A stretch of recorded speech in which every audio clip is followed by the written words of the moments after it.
There's no second place when it comes to running your business more efficiently. You know, it's either happening or it's not happening. And if it's not happening, the pain and suffering that you put yourself through, it makes it not worth it. That's why you see so many posts on social media about, man, I'm getting out of the business. There's no money in it, or, we got a million reasons. But we're only getting out because we're not being efficient in what we can do. But anyways, hey, I got a neat text. When I got insurance this year, my provider explained the minimum on employees and how much I had to make to have, one on insurance. I think he said 40K. He said, you'll never make that much. Wow. You'll never make that much. It's not the issue of him being negative. It's how do you stay positive in these situations? Just curious. I think you look at that. First of all, I'd consider my agent. And do I want to stay with that agent? That'd be my first thing. And, when they tell you you'll never make that much, that to me, that's a little bit offensive.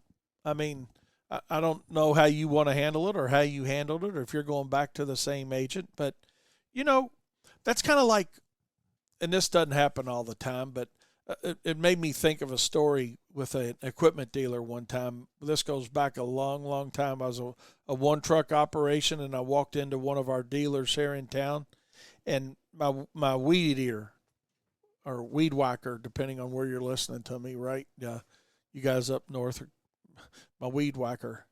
But string trimmer, let's just call it the string trimmer, okay? Here in Kentucky, we call them weed eaters, but that was the brand, right, a long time ago. But anyway, it's still hung out here, the name. But I took my weed eater in again, and I never will forget the gentleman's name. He's probably dead now because he was older back then when I was in my 20s. But Mr. Kirby, and he was a nice guy, he really was. But I walk in, my weed eaters broke down, and this first thing he said to me was, "What the hell did you break now, Wayne?" This scenario with this insurance agent reminds me of that. And I mean, what's the last thing we want to hear as business owners when our equipment's broke down? We don't want to hear what the hell did you break down now. What'd you break now? We want to hear, hey, can you fix it? Nobody wants their equipment to be broke down. Same way I don't want my agent deciding what I'm going to make and what I'm not going to make, and what somebody's going to be paid, and I don't get that mentality. I think we got to clear ourselves of that mentality, and if we don't, who will? Because it's negative to say the least. And maybe it came out wrong. I mean, I don't know. I don't know the context in it, And when you read a text like this that somebody sent you, you don't know, hey, if the guy was serious when he said it or whatnot. But the reality of it is there's little respect.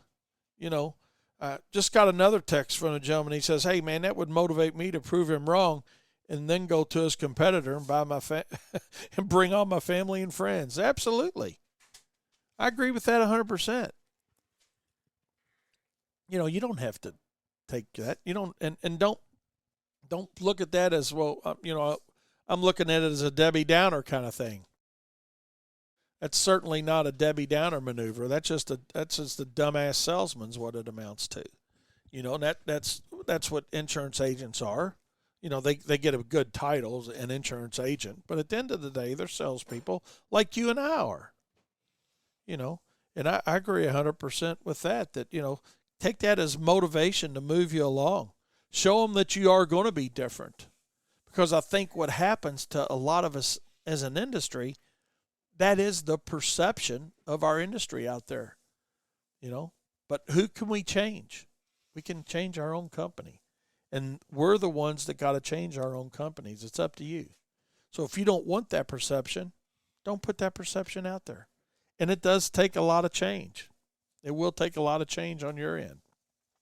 Just exactly what we were talking about earlier about, sometimes we get in a rut of doing it like everybody else is doing it.